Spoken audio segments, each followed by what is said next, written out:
Beberapa perwakilan tadi telah sentuh tentang proses penghijrahan yang kita tengah bersedia. Nampaknya ramai sudah bersedia untuk pindah ke Putrajaya. Dalam semangat ini, saya hanya ingin tegaskan, kita harus letakkan proses ini dalam konteks sejarah dan ditempatkan Malaysia ini, yang semangat perjuangan Malaysia ini juga dalam pentas dunia, pentas antarabangsa. Semangat hijrah ini yang tuntut perubahan ini bukan saja berlaku di sini, seperti yang telah disebut dalam teks ucapan dasar dari Ramshid, Tiboli, Mesir, ke New York, London, Athens dan seluruh dunia.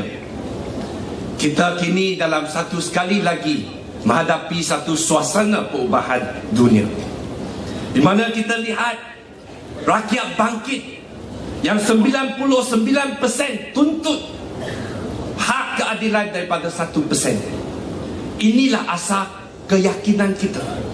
Kita yakin kerana kita membela nasib di 99% rakyat. Kita yakin kerana kita pada pihak yang benar. Saudara-saudari yang saya hormati sekalian, kita sekarang yang takut memang adalah pemimpin. Kepimpinan mana pun sama. Mereka boleh cuba menggunakan tentera, polis atau mengubah pelbagai undang-undang, yang seperti yang kita hadapi sekarang, Undang-Undang Perhimpunan Aman yang baru. Ini sebahagian daripada mencerminkan ketakutan pemimpin di atas. Mereka lagi takut daripada kita, dan sejarah juga membuktikan tidak ada undang-undang, tidak ada FIU, tidak ada askar atau pelbagai penindasan yang boleh menghalang kebangkitan rakyat.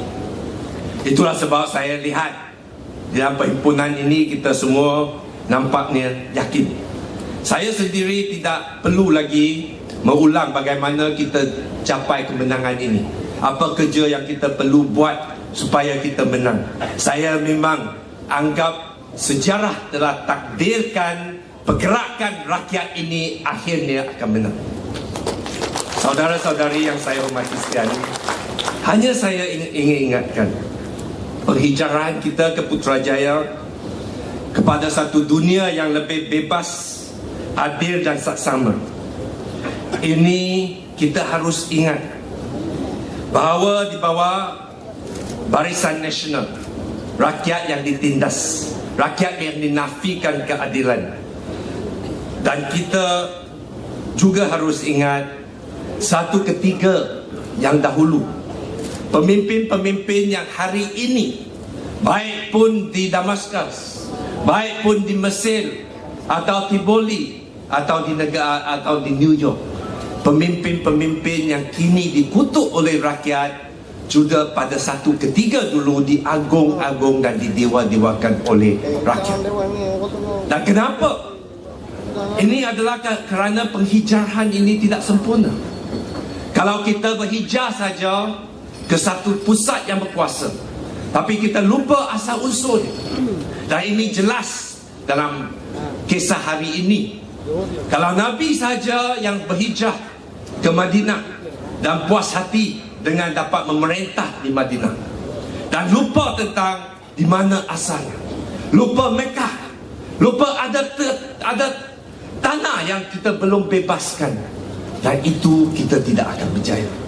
Dan itulah sebab hari ini kita mengotot, kita ingin menggulingkan Barisan Nasional. Bukan semua pemimpin dulunya memusuhi rakyat. Bukan semua pemimpin yang jatuh dibunuh hari ini, mereka bukan pernah menjadi hero kepada rakyat.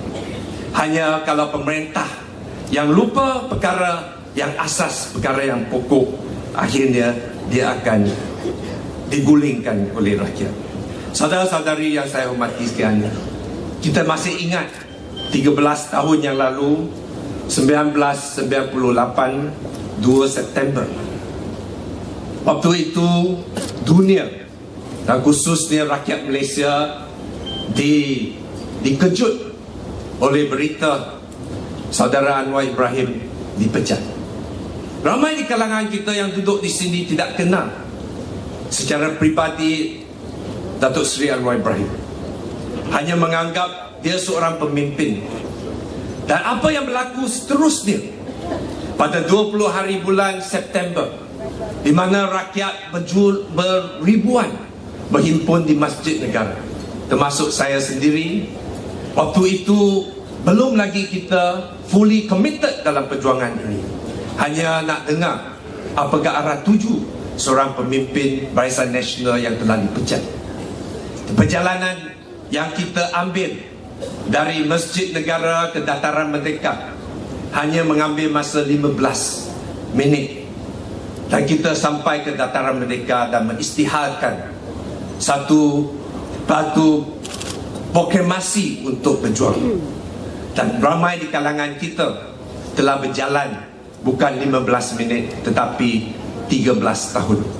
Sampai hari ini kita telah melihat tidak bersia-sia 13 tahun ini kita telah mencapai sedikit kejayaan.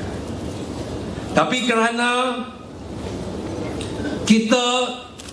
bila kita mendengar berita Datuk Seri Anwar Ibrahim ditangkap, beliau tidak tinggalkan pesan tentang rancangan bagaimana kita tawan kerusi-kerusi. Tidak ada message tentang bagaimana kita harus berjuang. Rakyat yang atur sendiri. Aktivis-aktivis yang di bawah ini ramai yang merandikan diri untuk berdepan dengan penindasan, yang mengorbankan pekerjaan, mengorbankan keluarga dan pelbagai segala-galanya untuk mencapai kejayaan. Ini adalah kerana perjuangan ini adalah pergabungan tenaga. Saudara Anwar Ibrahim berkorban kerana mengambil pendirian mempertahankan hak rakyat. Berkorban kerana sanggup melepaskan jawatan yang tinggi untuk mempertahankan maruah negara dan sebagai seorang menteri. Dan rakyat juga bangkit berkorban untuk melanjutkan cita-cita kita untuk mencapaikan satu demokrasi yang tulen. Itulah sebab hari ini bila kita menang, kita harus sentiasa ingat siapa kita sebagai Parti Keadilan Rakyat, siapa kita dalam perjuangan ini. Dan kita jangan lupa rakyat yang naikkan kita, dan akhirnya rakyat yang akan menentukan. Hijrah, memang kita mau hijrah, tapi jangan lupakan tempat asas. Ini adalah parti aktivis. Ini adalah parti milik reformis. Ini adalah parti untuk semua orang yang mempunyai minda ingin perubahan dan sentiasa taat kepada prinsip ini. Dan ini juga kita dengar teguran, kita dengar dari akar umbi bagi semua pemimpin, bagi pemegang jawatan. Kita harus ingat solution untuk menyelesaikan isu pentadbiran dan pengurusan bukan datang dari konsultan-konsultan, bukan pakar-pakar. Yang Barisan Nasional silap, yang Najib silap fikir boleh gunakan APCO, boleh gunakan McKinsey dan ramai pakar-pakar yang hebat yang boleh selesaikan masalah negara. Tidak. Kita nak selesaikan masalah transport, tanya pemandu teksi.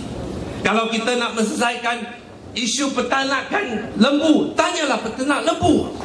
Kalau kita nak selesaikan benas, tanyalah petani-petani.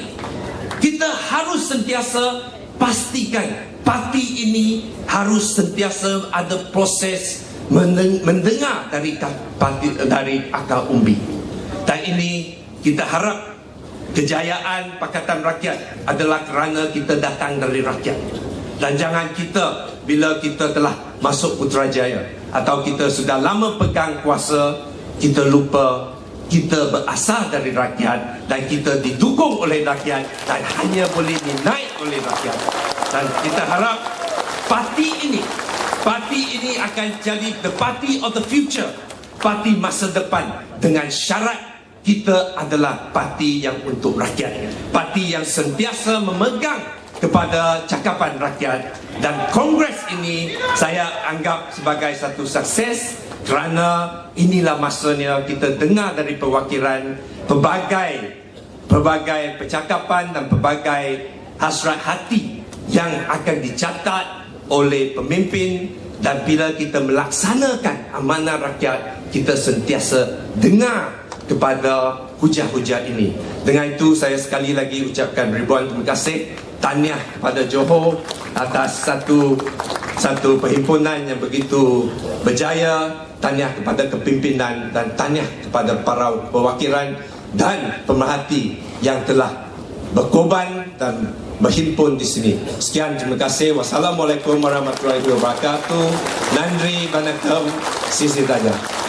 Terima kasih kita ucapkan kepada Yang Berhormat Tian Chua di atas ucapan sebentar tadi.